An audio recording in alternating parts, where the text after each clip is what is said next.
Radiographic film किस चीज़ की बनी होती है, उसका कंस्ट्रक्शन कैसे होता है, इसके बारे में आज हम बात करेंगे। तो रेडियोग्राफिक फिल्म जो होती है उसके बेसिकली 2 पार्ट्स होते हैं, एक बेस होता है और दूसरा होता है इमल्शन। तो आज हम जो बात करेंगे वो करेंगे बेस के ऊपर कि बेस क्या चीज़ है, उसकी क्या प्रॉपर्टीज़ होती हैं। Base it is the foundation of radiographic film. जिस तरीके से ह्यूमन बॉडी है तो उसकी जो फाउंडेशन है वो किसके ऊपर बना हुआ है, एक स्केलेटन सिस्टम के ऊपर बना हुआ है। इसी तरीके से जो रेडियोग्राफिक फिल्म है उसका पूरा जो फाउंडेशन है, जो मेन चीज़ है जिस पर वो बना हुआ है, ढांचा जिसको हम बोलेंगे, वो होगा बेस। ठीक है। Second is it provide rigid structure for emulsion coating. तो ये जो है इमल्शन, दूसरा पार्ट क्या है हमारा, इमल्शन है। तो बेस के ऊपर ही इमल्शन की कोटिंग करी जाएगी। देन इट इज़ फ्लेक्सिबल तो एंड अनब्रेकेबल। ये जो है काफ़ी सॉफ्ट होना चाहिए। ठीक है। आपने देखा होगा रेडियोग्राफिक फिल्म जो होती है मुड़ वगैरह जाती है, मुड़ जाती है आसानी से। तो ये जो होती है फ्लेक्सिबल होना चाहिए जो आपका बेस है, और दूसरा अनब्रेकेबल, मतलब कि टूटना नहीं चाहिए इजीली। आपने देखा होगा कभी रेडियोग्राफिक फिल्म अगर आपने वॉच करी होगी तो वो आसानी से मुड़ जाती है लेकिन वो ब्रेक नहीं होते। तो ये प्रॉपर्टीज़ होनी चाहिए एक बेस के अंदर। It maintain size and shape of radiographic film during processing. Processing होता है डार्क रूम में जब हम करते हैं काम रेडियोग्राफिक फिल्म के ऊपर, जब उसमें एक लेटेंट इमेज, पहले की एक लेटेंट इमेज होती है, मतलब कि जो छुपी हुई इमेज होती है, वो जो दिख नहीं रही है, उससे उसकी जो एक्चुअल इमेज है वो हमने गेन करनी है। तो इसको हम बोलते हैं processing.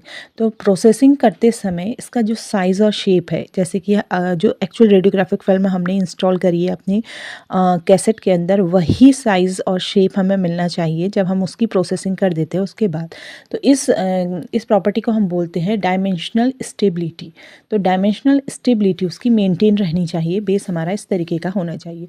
During manufacture dye is added to base slightly tint the film blue. तो आपने देखी होगी मोस्टली जो रेडियोग्राफिक फिल्म आपको दिखाई देती है वो ब्लू कलर की दिखाई देती है, और ये ब्लू कलर की डाई होती है जो कि रेडियोग्राफिक फिल्म में डाली, जो बेस में है, बेस में डाली जाती है। बेस के साथ में डाई ऐड किया जाता है और रेडियोग्राफिक फिल्म को ब्लू बनाया जाता है।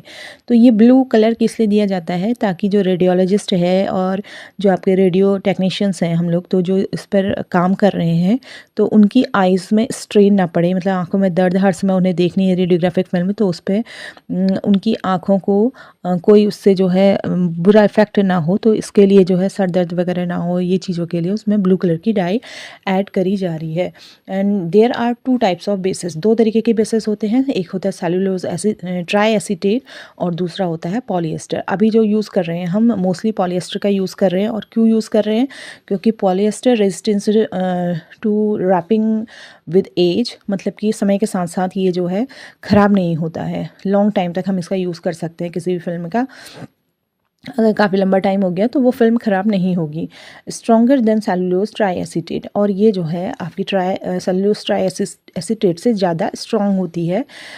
Superior dimensional stability, superior dimensional stability मैंने अभी एक्सप्लेन किया है कि जो रेडियोग्राफिक फिल्म का साइज़ और शेप है वो मेंटेन रहता है।